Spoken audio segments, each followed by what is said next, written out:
Hi, and welcome to a new edition or Halloween edition of On Location with Mike Streeto. I'm Mike Streeto, and my guest today is Charles Rosenay and Bob. All right, yep, that's me. Bobby Orell. Okay, and today we're going to be talking about Fright Haven. I'm going to let you guys run with it. Other than, Charles and I have done shows before, and most people know you from doing my show, doing Beatles and Right. Monkees and Elvis and all that sort of thing. Music stuff. But this is something you've always done, and we were just talking off camera how you did it in West Haven years ago. Correct. That site there. So I'm going to let you run with it. So That's where we met. It's true. Well, so Fright Haven is actually Connecticut's largest, and we'd like to think scariest and greatest indoor haunted house, because there's other haunted houses in the state which are great. We'd like to think we're the best indoor one, which is phenomenal because people can come even if the weather's bad and it's raining, where others might get rained out. Yeah, We stay open, of course. Years ago, we were open in West Haven, as you mentioned. It's where Bobby and I met. Bobby was just an actor. Yeah. If you can say just an actor, we call them scare actors now, Okay. and which is a character, scare actor put together. And he learned and loved being in the haunted house. And when we closed West Haven, he branched off and did some of his own. And we always said that if we ever reopened Fright Haven, that we would work together again. And 3 years ago, we decided that we found an amazing place in Stratford, Yeah. which we'll talk I about. think I went there First year. first year, yeah. I was there. And totally different than when it was in West Haven. When we moved in West Haven and we first started, it was pretty much, we took over a haunted attraction that went out of business in Wisconsin. Wow. And they flew everything over, things were falling apart, but we put it together with pins and needles and put together what we thought was a great attraction for 10 years ago. Since then, animatronics developed, their state-of-the-art special effects. There's illusions. Bobby can tell us more about that. But we've brought it to such a high level that, we were voted Connecticut's favorite haunt Yeah, with one of the online sites. it was That Haunt was Finder. about last year, right? Yeah. And what his Congratulations. thank you. What his expertise is, he's taken the haunt and every single year changed it. So if you went in 3 years ago and you go in now, you're seeing 3 different attractions. The school of thought behind that is I like to think of it like a movie. A lot of people don't want to pay to go to the movie theater and see the same movie over and over again. So with the idea of changing as much as we can, for every different event, it provides a new experience and gives people a reason to keep coming, and it's always changing and developing. And I think that's what really keeps it fresh. So that would be, it's like three different shows under what kind of one roof, or is that what? Yeah, or- West Haven, you would get a separate ticket and you'd either go to 1, 2, or 3. Here, you go on one ticket through each haunt, and that bleeds into the next. Okay. And each haunt is so different that people just are, whoa, they're getting three haunts under the same roof. Pretty special. Yeah, it's a really unique kind of situation, and also streamlines it a lot better. When we were in West Haven, I remember back when I was just an actor, we would have, at the end of the night, no idea when to close, because we always had, who still has tickets to one, who has tickets to another one, who's still in there. Right. And so when we changed to this location, it was always a goal of mine to figure out a more cohesive way to really, keep everything a little more organized. And it turns out everyone really likes it. Tell us about the 3 haunts. So for this year, because I know you're going to ask that next. Yeah, so that would go. So this year we started off with the Insanatorium, which is an asylum thing with crazy patients, crazy doctors. Guess who's the doctor that welcomes everyone? You. Me. I should go in there. I've done that in real life. So if you make it past the asylum, What's in the asylum? I don't want to ruin all the surprises. Give us a taste of it. You know They'll what? stop you if you got into Here we go. There is a lot of special effects. The asylum is probably the most effect heavy in terms of physical effects that we put in. There's a lot of illusions in there. There's a lot of high tech animations and scares and roaming with actors. But I like to tell people that there's a lot of people from the insanatorium who are recuperators. That's the word I use. I don't use patients or anything like that. But I tell people, you have nothing to worry about. They're locked. They're behind bars. But we forgot to put on the locks. So I do stuff like that to get them psyched for the inside. Yeah, I'm sorry. What's the next? What's after the insanatorium? No, I love listening to you talk about it. The best cheese ball. After that, we have Redneck Rampage, which is basically, since Connecticut has incredible outdoor attractions, and just being outdoors is such a common thing. A lot of people, one of the challenges we faced was getting people to see an indoor haunted house and be like, wow, it's really scary, because so many people were, for the longest time, used to everything being outdoors. Right. So the concept behind Redneck Rampage is we tried to bring the outside inside, and the sets in Redneck Rampage are probably the most detailed movie, Disney quality effects that you can find, and you really do think and feel that you're outside the whole time, and it's just backwoods people running crazy cannibals everywhere. Zombies, the lunatics who escaped from the first one. But that was also inspired by the fact that we did it for the first time, a Halloween in summer, Friday the 13th. I kind of remember you were Which working was on that. amazingly fun, amazingly successful. And we try to capture that outdoor-indoor thing with Camp Crystal Lake, right? And we put a swamp in there. Wow. We did a full replica of Jason's cabin from the Friday the 13th movies that looked just like it was. So off we the kept some of stone. the elements of that, but didn't really recreate that. And then there's a third one, which is mind-blowing. Everyone's been losing their mind. This is probably the biggest change for this year. And we actually, it's called Spazzes Nightmare in 3D. And we had one of the best muralists come in and do a complete airbrush everything. And when you put those 3D glasses on to go through this show, the floors are moving, the walls are moving, everything's popping out at you, and it is so disorientating, trippy. It is. It's so special. Impossible to describe, but when it you changes visited, the world. When you visited, you put on 3D glasses, if you remember at the end, and it was all clown themed. Yeah. Well, we've kept a little element of the clown, but whereas then all it was just walls that were 3D, like Bobby mentioned, the floors are now 3D. So if you're really paying attention, you think you're going to fall into some spots. Wow. You're walking around some spots, Yeah. and then when the actors are coming from different directions where you least expect them, it's just an amazing experience. So you kind of compete. I was reading. I was in Hartford, and I picked up an Advocate there, which I have for you. And they did a whole thing on the corn mazes or the mazes. That ties in with this type of year and this kind of thing too. But it's a little different, or yeah, it's very different. It's very different. And the word that you segued into that was kind of competing with those things. Not at all, actually. We don't compete. We get along. We have like best friends. We go out with Other owners attractions from other attractions all the time, and a lot of people don't realize it. But we all get we're like best friends. We can text them, call them at any time. We help each other out. We would mention them, except if we leave anyone out, then someone else will get offended. But we're close friends. If someone needs something, there's one of the haunts that our flyers are there, and their flowers are with us. Another one has our banners. So yeah, we're very close. The difference with a corn maze and a haunted attraction, I think a corn maze is more kid-friendly. Okay. Is more oriented for families to bring little kids. We kind of think we're too scary for little kids, but we leave that up to the parents. Yeah. Mom might think that their 6-year-old can go through it, but their 11-year-old might not be able to. So, we warn before, if your kid is a little too scared, there's some intense parts to it. Yeah, there's not a single movie reference in there during the October show. There's Correct. not a single one. Right. It's not, Jason, it's not Freddy, it's not, anything. You say corn maze, it's not corny, but, we try to make it pretty scary. So let me ask you a question. How do you get people to apply that want to be kind of actors or dress up, or how does that? Well, you advertise, you train them. Yeah, we post a lot on social rehearse, media. Yeah.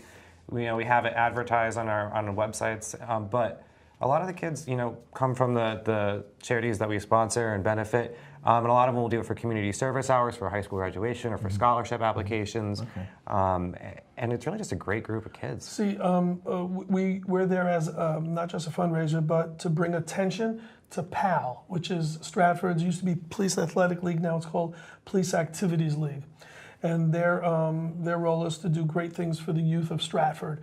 That's our beneficiary. We try to bring a lot of attention to them. But we also work with about 19 schools who take tickets, use our haunt as a fundraiser. Wow. So they, make their charity. They make money on the tickets they sell. So a lot of the kids from those schools are actors in the haunt, and they volunteer, as Bobby said, for community hours, which really goes well on their resumes and really goes well when they're going to college. And then there's, on the other hand, people who just love Halloween and they love haunted attractions, and they can't wait till it comes around so they can do scary. Bobby and myself have both been DJs. I've been DJ for many years, and there's nothing like packing a dance floor or getting a great laugh. Forget it. There's nothing like scaring the pants off somebody. Absolutely. It's such gratification. We have one lady who's so dedicated. She's late 60s, early 70s. East Haven gal, And- Rosemary. Love you, Rosemary. We love her. And she has not missed a single night in probably 7 years since we've been acting together. And there's a new movie out, The Nun, in the theaters. I don't know if it's still in the theaters anymore, but that's kind of, if we can give it away, that's her persona. And she's actually gave me a startle for the first time in 3 years. I was walking through the rooms, didn't see her in a corner, and pow, she came out like, oh, Rosemary! She got me. Is this something like someone that has like a heart condition maybe they shouldn't do, or? Well, we always. I'm talking older for you're a young guy. It's a fair question. Well, we do have definitely a disclaimer, saying, hey, use your best judgment. Right. If you have something that if you're pregnant, don't come in. If you have a broken arm. We want to scare people, but the last thing we ever We want don't want to kill them. Yeah. But we have a stand down thing that we tell everybody, if you get too scared, if your heart's palpitating, if you're feeling faint, if it's an emergency, that you do that, and the actors drop, they go out of their persona, they take it seriously, they'll take them right out to the EMT. Yeah. And, I mean, we strive for the scares, but we want to be safe. We want people to be safe. We want to make sure the experience is positive. So, in other words, like when we do Beatle conventions, there's people that they're big Beatle or music lovers. So this here, there are people that are that like the scare. They're into that. They're like a person that was into Star Trek, or Trekkie, like you know where I'm going. Yeah, because there's haunt followers. Yeah, exactly. Yeah. We would be going to haunted houses if we weren't in them. There's people who love haunted houses and will go to. They'll go to one in Bristol. They'll go to one in Wallingford. They'll go to one in Shelton. They'll go to ours. They'll make the rounds during Halloween season and go to every haunted. We have people that come as far as from Jersey and Boston, Massachusetts who come. And they love the fact that we're open Thursday, Friday, Saturday, and Sunday, because some haunts are only open on Friday, Saturday, so they can come on those nights. And which is also, we get a lot of other haunt actors and people other haunts come to visit us. We have the Pit, which we're not going to give away the secrets to, but people are afraid to cross it because they think they're going to fall in the pit. And other haunts come and say, well, how do you do that one? That's like amazing to them. And we're also open, I mentioned Thursday, Friday, Saturday, and Sunday. We're also open the week of Halloween, I think every single night. Yep. So, it's on a Wednesday this year, apparently. Gives a lot of people the opportunity to come on nights that they might not otherwise have been able to. Not to blow anything away, but how many people do you have working for you doing this? I'm not talking about handling the box office or the phones, but how many that are kind of acting roughly? If you don't want to give it away, approximately. Each night it takes between about 50 to 60 on average to pull this off. And I actually was just looking over, just the crew list earlier today. We're up to, for the season so far, we've had over 200 people at different points come in to help pull this together. I mean, we could find spaces for 100 of them, and we can get away probably with 20 or 30 of them, but 50 is a nice number because sometimes, again, we don't want to give everything away, but sometimes there's a monster in the room, and you're looking at that monster, and another one might jump out from somewhere else. So some might be that distraction for you, And there's actually a science to scaring. There really is, and we'd like to think that we teach some of them how to do it, and others we just give them free rein. Some of them don't need a lot of direction. So you got a site, a phone number, if people want to know about this? Yeah, well, frighthaven.com, www.frighthaven.com. I think we have a Facebook as well. Yep, and Instagram, @FrightHaven. And if people want to call for information, it's 203 799-FEAR, F-E-A-R. I like that. I seen the card. know we love doing I was stuff talking like to that. Doug, the tech, and I was showing him that. Yeah. Yeah. That's cool. I like that. Yeah, and people calling, and it's usually the same thing. What time you open? Where are you located? Where are you looking? And that's really, the most important question. Where are we located? We're at 411 Barnum Avenue Cutoff in Stratford. And it's a Barnum, big, like the circus. right, P.T. Yeah. Barnum, it all ties in, right? And it used to be Showcase Cinemas many years ago. It used to be a Bally's, so we're talking about 20,000 square feet. And it's 23,000 if you're exact, right? And we're next to LA Fitness, we're next to 99 Restaurant, we're across from Home Depot. If you know Stratford, you know where we right are. off the highway, you can see right it. You can see off the us highway, off yeah. of 95, Yeah, correct? And there's yeah. a I remember big the billboard above us, last right? year, yeah. So That's how I got. I'm terrible with directions, as you know. Oh, there it is. Okay, I know where. But And yeah. free parking, we've Oh, yeah, got- that's great, It's a too. great location, Yeah, and it's also a train stop. Wow. It's a train stop. And we're looking at the screen. We're seeing one of our old friends, Batso, who's 85 years old, and he's been in Gotham, the show Gotham, and Rescue Inc. He's tattooed from head to toe.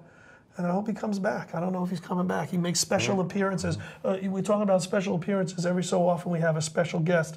And at this point, we haven't announced a date, but Neil Smith, who was the drummer for the Alice Cooper Band, is going to be coming down, be one of our special guests. So we try to do different nights, different themes. Yeah. And if people are on our mailing list or if they check the website, they'll know about those special nights. And special events throughout the rest of the year as well. We're, one of the things that we like to do, because we have the building all year long, is we also do the Frightmare Before Christmas, which is a twisted Christmas. It's fun. It's all in good fun. Like that movie, that Nightmare. Like Nightmare Yeah, Before yeah, Christmas. yeah, something It like that, comes yeah. alive with Yeah. that, right? And then in addition to that, we have Valentine's Day Massacre, which is like what you do for February? Valentine's Day weekend Yeah, that in makes February. sense, yeah. And people, that one's a lot. That one's a lot of fun. And then we have Halloween in July, like we mentioned. And then my personal favorite is a little more on the extreme side.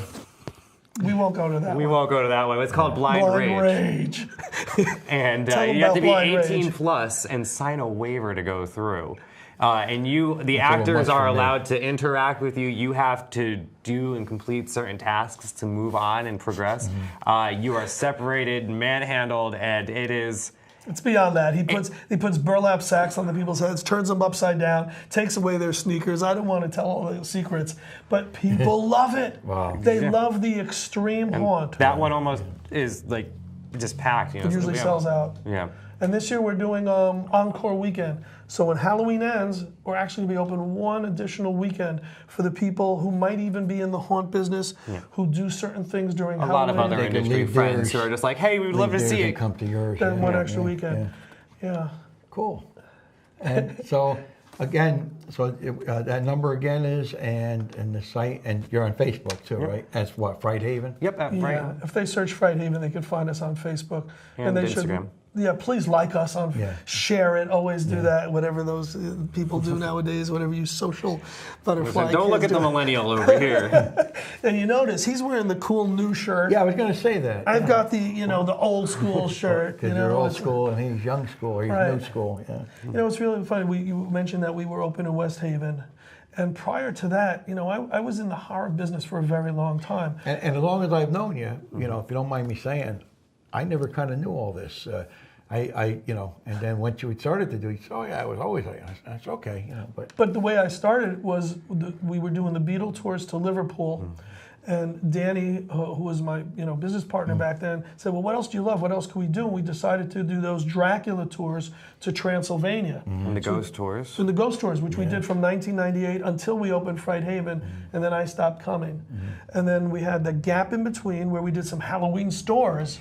Yeah, you kind of got We away had some from retail that's right, you stores, did the Halloween retail, Zone. right? Yeah, that's While right. Bobby was also still, he never got out of the business. He was doing different haunts in North Haven and in East Haven, Hamden, all these Oh, you different did, places. Probably once, one in East I was Haven. so determined to just keep doing it that So the he- second Fright Haven went away, I just put and this was while I was basically in high school and early colleges, I just ended up putting everything I had to just have my own Living and place to breathing do. it 24 hours a day, 8 days a week, and and a whole year round. So he was thinking from one year to another what he was going to do. figuring I would never get back in the business because, you know, the 10-year delay, 8-year delay, whatever. Always keeping those fingers crossed. But hoping that we were going to work together, and we always said we would. And sure enough, when Fright opened, it was the right, you know, mix of sweat and tears and blood, lots of blood. Lots of them. Not all of it fake. Well, I mean, we have an animatronic that weighs literally a ton, and we had 8 guys trying to move it into the haunt and couldn't. Bobby says, "Enough of this, get away." And he lifted, I don't know if it was adrenaline or that superhuman strength that happens, and he lifted the whole thing in himself, and everyone's like, "Oh." Yeah, it was almost 2 tons. And I said, everyone out of the way, we're getting this thing That's in here. one of my favorite stories. And then that first year we were moving in, putting those big banners on the side of the building, and everyone's just taking their sweet time, trying to figure out a fancy way. And I'm on top of the roof, hanging on to, like, you know, just a piece of rope and the banner, and just like praying I don't fall off. And I'm just like, all right, we're getting this thing up here, and there's no ifs, ands, or buts about it. We are getting it up. So we're really great because he'll like design entire scenes, and I'll come in and go, "Well, this would be great, but can't you add an ad?" And he'll add a light, let's say, and he'll roll his eyes, and the next second it's like Spider-Man. He's just climbed up all these walls. He's dangling over. He's readjusted, and the light has been done like instantly.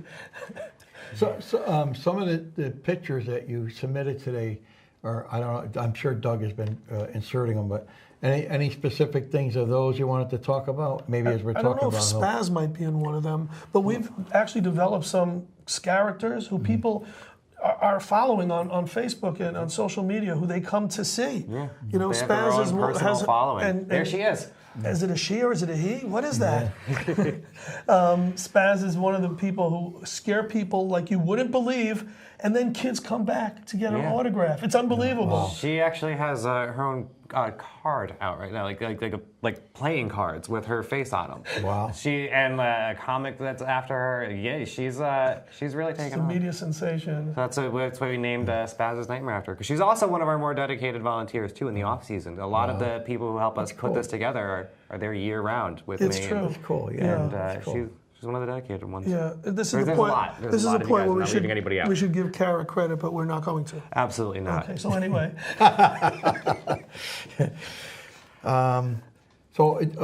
Something that I wanted to ask you. So this is kind of a benefit. So this is for a charity, or some of this, or how does Actually, that a work? lot of charities, Yeah. you know, use us for raising funds in Orange, in Stratford, in Bridgeport. Off the top of my head, you know, a bunch of schools, and it's great because it's win-win-win. We get people who might not have come in otherwise. They make money, and the people who come have a great time. Right. You know, so I always say it's a win-win-win. But we've been Stratford Pal, you know, has been with from the beginning. We do a night for them. We help them with their if they ever need a DJ, whatever they want. And we just want to expose them as much as possible. And that's They're a really cool organization, and they're great people who put it together as well. Lieutenant Melissa is, you know, the head of it, and she's very involved with that. And her kids even come in and scare at the haunt. Wow. You know, and for us, we call it the Fright family. Yeah. I mean, it is a big family, not unlike the Addams One of them family. actually has the tattoo of Fright family going right across. Right on there. It's crazy. Very, very they, diehard. you know, they look forward. On the off months, they call in. What's going on? When can we come in? When can we rebuild? Because, you know, they're so dedicated. Sometimes I think I have a day off, and it's like, hey, you're going to be at the haunt today? And I'm like, I guess I am now. What are we doing? Let's go have some fun. Yeah. And am I right, you know, Mike? The haunt is never finished. No, it just keeps going. It will never be done. We improve it, and you know, if someone came in September, the last week, and then they come again right before Halloween, they will see new things in there that they didn't see, because things are always being improved and embellished and made more scary. And as we walk through, wait, well, if we have the actor do this, that would be even more amazing. And I think anyone who runs a haunt will tell you that a haunt is never finished. My next question is, some of these, probably not anymore now from the sound of it, but at one point, probably when you first started, both of you probably took some ideas from the scary movies, Friday the 13th and Jason and all that sort That's of thing. how everyone, I maybe think, nicked really a little or starts out. borrowed or embellished on something. He doesn't or watch horror movies that much. Yeah, Really? He's not a horror movie guy. I do. I don't even like going to the movies, to be honest with you. It's really strange. You know, you would think, because most of the people who come are horror movie, addicts, and we'll see everyone People that will comes make out. references, and I'm like, I have no idea what you're talking about. They're like, but you run the haunted house. How do you not? And I'm like, I don't know. That is strange, if you don't mind me saying. I think that's weird too.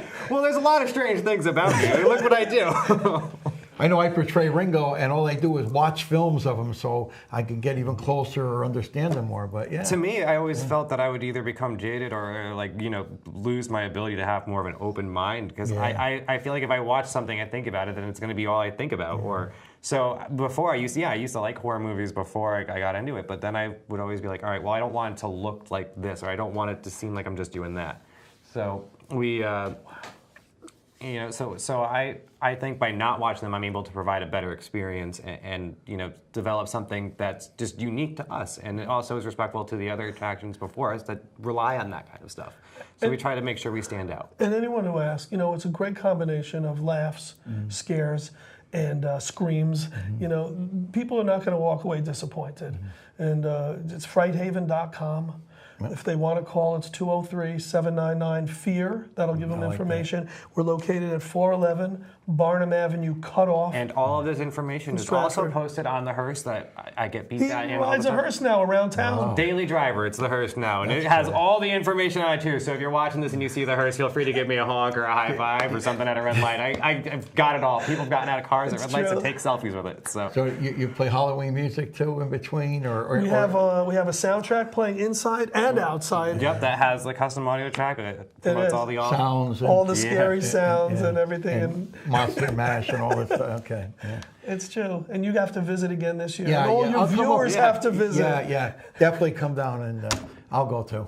I'll bring Mike with me. Mike likes that. In closing, anything else you want to say about this? Oh, man, you got don't thrown start on to him me. now. Got on to me. I will. It's like a roller coaster. You go on a roller coaster, maybe you're petrified or of a horror movie, but when it's over, you want to do it again. It's that great. Okay, one final thing. Okay, so it's already started. What is the cutoff? Sometime in November? It's through Halloween. It's every weekend, and then Halloween week, and then we do an encore weekend. Okay. And again, they either call you or go They online. just come and have fun. Frighthaven.com. And what time that opens every Always day? opens at 7 Thursday p.m. through Sunday. 7 p.m. And what times it close? Whenever. Different times, yeah. Different times. Okay. All right. Well, I Did we wish you scare you guys. enough? I wish you guys luck. Thank you so much for having us. And